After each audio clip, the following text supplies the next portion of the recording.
Olá!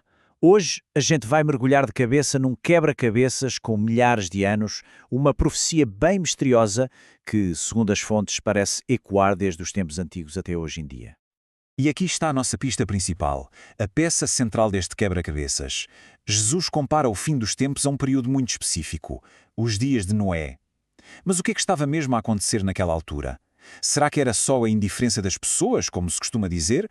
Ou havia algo muito, mas muito mais estranho por trás disso tudo? Pois é exatamente essa a pergunta que vai guiar a nossa investigação.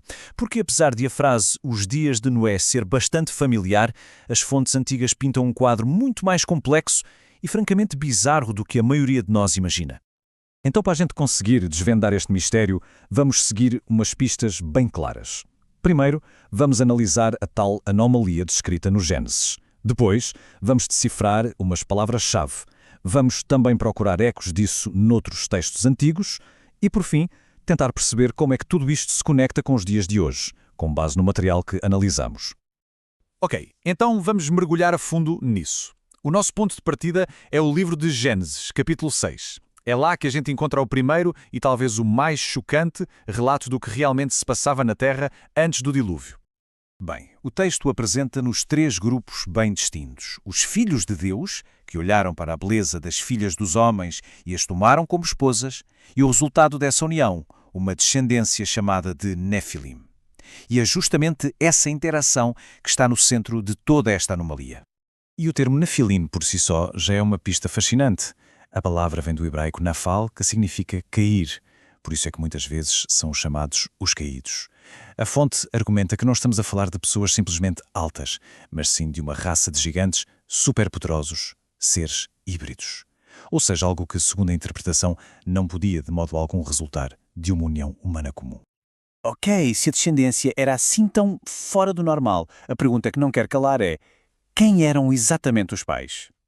O mistério fica ainda maior quando tentamos identificar o grupo mais enigmático desta história, os filhos de Deus. Esta é a pergunta de $1 milhão, não é?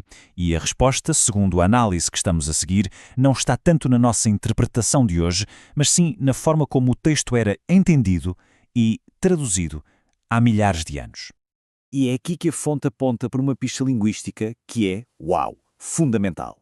O texto hebraico original usa a expressão Bnei Ha-Elohim.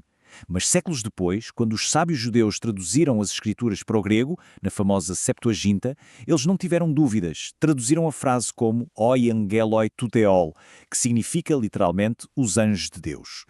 E olha, isto é importantíssimo, porque a Septuaginta não era uma tradução qualquer, era a versão da Bíblia que os apóstolos e os primeiros cristãos usavam e citavam no dia-a-dia. Para eles, parece que não havia dúvida, os filhos de Deus de Gênesis 6 eram anjos. Mas pensem bem, essa interpretação não está isolada só no Gênesis, não.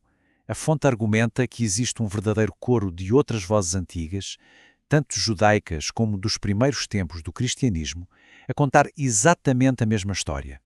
E estas testemunhas são impressionantes. O livro de Enoque, por exemplo, um texto judaico super antigo, fala abertamente de 200 anjos, os vigilantes, que fizeram um pacto para tomar esposas humanas.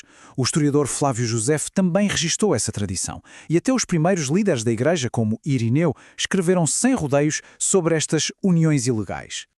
E as pistas continuam surgindo no próprio Novo Testamento. Os livros de Judas e 2 Pedro falam de anjos que pecaram, que abandonaram o seu próprio domicílio e foram presos por isso. E Judas faz uma comparação surpreendente. O pecado deles foi como o de Sodoma, que foi atrás de outra carne. Uma expressão que a fonte interpreta como uma referência a uma outra espécie, algo diferente. Muito bem, depois de todas estas pistas históricas e linguísticas, a gente volta à profecia original de Jesus. Se os dias de Noé foram assim tão específicos, com estas características todas, o que é que isso quer dizer para nós hoje? A grande questão que esta análise levanta é a seguinte: se os dias de Noé foram marcados por esta interação tão radical entre o mundo celestial e o terreno, o que significa a profecia de que os últimos dias seriam como aqueles dias? E é aqui que a fonte traça paralelos que são, no mínimo, desconcertantes. Aponta para o crescimento populacional explosivo, muito parecido com o daquela época, para um aumento na atividade espiritual sombria e, de forma mais direta, para a normalização do que chama de relações proibidas e híbridas.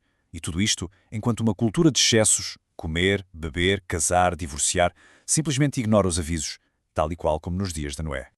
E assim, ao colocar lado a lado a interpretação antiga e as tendências que vemos hoje, a análise deixa-nos com uma última e provocadora questão para refletir. Será que a história se está mesmo a repetir?